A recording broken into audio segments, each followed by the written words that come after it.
Hoy te presento Los cazadores del hongo sagrado. En 1996, cuando sintió el acoso fuerte y determinado de la policía, Ken Kesey huyó a México. Gente de Estados Unidos, por lo general, más sensible, culta o bohemia, se había instalado en Oaxaca y Cuernavaca. Pero preferían San Miguel Allende, Ajijic, Puerto Vallarta y Mazatlán. En realidad, México se hallaba en el circuito beatnik. Así es que resultó normal que muchos macizos se desplazaran al sur de la frontera.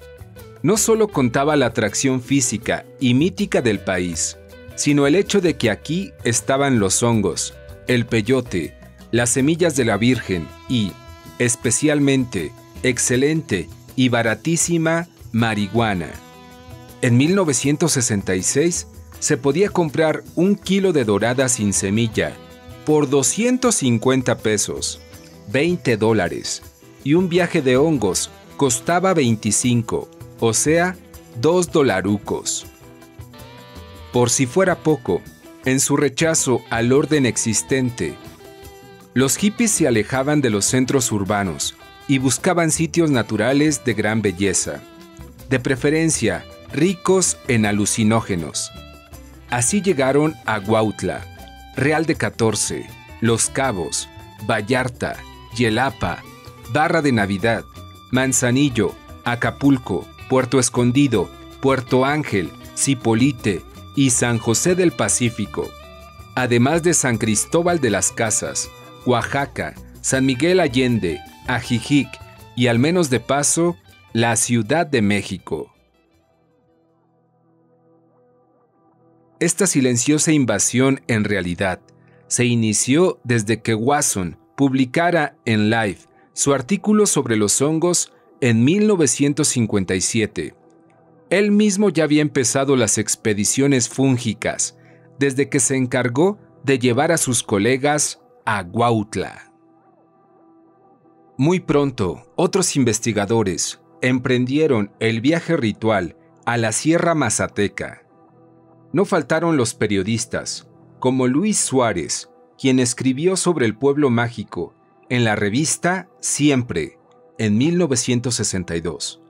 Por supuesto, los macizos, entonces aún conocidos como beatniks, también se enteraron. Estos jóvenes en realidad eran miles en Estados Unidos y formaban un vasto movimiento subterráneo que existía en forma de silenciosas y pequeñas células, como dijo Tom Wolfe.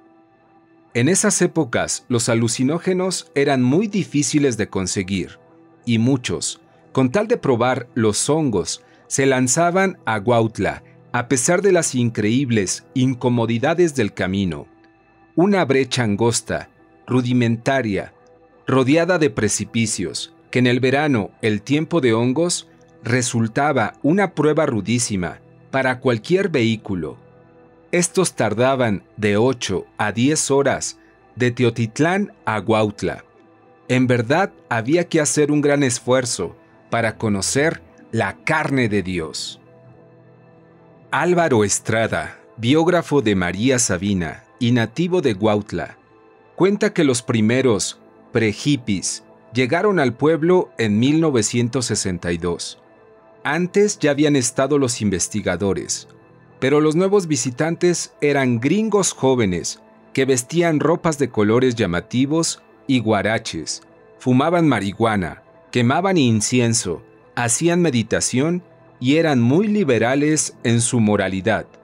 Como el joven Estrada constató cuando una de las pre-hippies se encargó de darle un intenso entrenamiento sexual, primero, y de iniciarlo en los misterios de Bob Dylan después.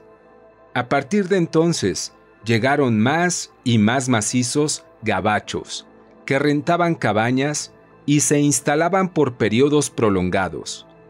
Con ellos empezaron a llegar los primeros chavos mexicanos, como Carlos, un extraño negro costeño tarahumara, de calzón y camisa de manta.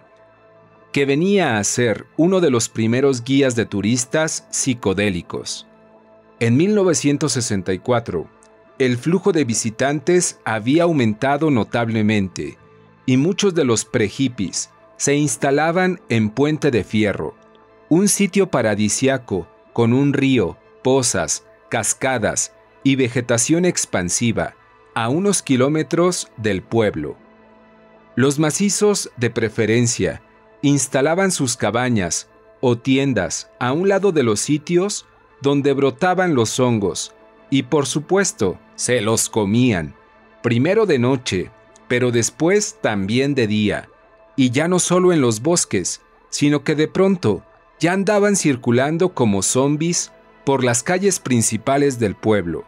También les encantaba nadar encuerados en Puente de Fierro.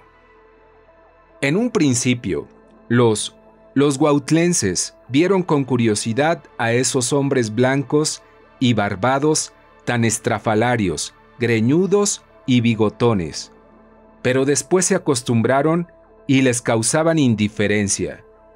Los principales del pueblo los ignoraron, porque no dejaban dinero y porque, salvo algunos casos de pesadez escandalosa, los comehongos no causaban problemas. Algunos del pueblo se hicieron amigos de ellos, les conseguían los hongos y los ayudaban a instalarse, además de que les hacían pequeños servicios. Cada vez llegaban más chavos mexicanos a probar los hongos y a instalarse en el Rolaquio de Puente Fierro, donde se juntaban los hippies relajientos que no buscaban la soledad de las montañas sagradas del Tíbet mexicano, el segundo techo espiritual del mundo, como se le empezó a llamar a Huautla. A fines de 1966, un periodista de Excelsior subió a Huautla y escribió 2 reportajes sobre el pueblo, en los que informó de la presencia de unos viciosos que, en medio de whisky y marihuana, buscaban hongos y llevaban dólares para pagarlo. Un año después, Alejandro Ortiz Reza, también de Excelsior, siguió esa línea con más brío. En su artículo Invasión de beatniks en Oaxaca, llamó seres inútiles, deprimentes, inmorales y viciosos a los macizos instalados en Huautla y Puente de Fierro. Poco después, el caricaturista Abel Quesada criticó a los hippies en uno de sus cartones y la Secretaría de Gobernación envió a un grupo de agentes que en septiembre de 1967 deportó a los hippies gringos y encarceló a los nacionales. A partir de ese momento, el ejército y los agentes de la Policía Judicial Federal reemplazaron a los hippies y durante las temporadas de lluvia de 1968 a 1969 patrullaron la sierra para arrestar melenudos. Estos, de cualquier manera, siguieron subiendo a Huautla, solo que por otras rutas y a pie, lo cual implicaba un sacrificio considerable. En tramos de 10 horas al día, subían la sierra para llegar a Huautla, Ayautla y Tenango, los 3 grandes centros de las plantas de poder, sin que el ejército o la judicial se diesen cuenta. Sin embargo, para entonces, el personal que así se arriesgaba era fundamentalmente nacional, pues los gabachos frenaron la invasión ante la perspectiva de caer en las dreaded Mexican jails. Muchos de los muchachos cometían el error de tomar la carretera, pero al llegar a Teotitlán eran arrestados, por lo que la cárcel del pueblo adquirió aires psicodélicos con las pinturas de hongos y signos de la paz, y con las notas de rock que alteraban con las viejas canciones rancheras y boleros.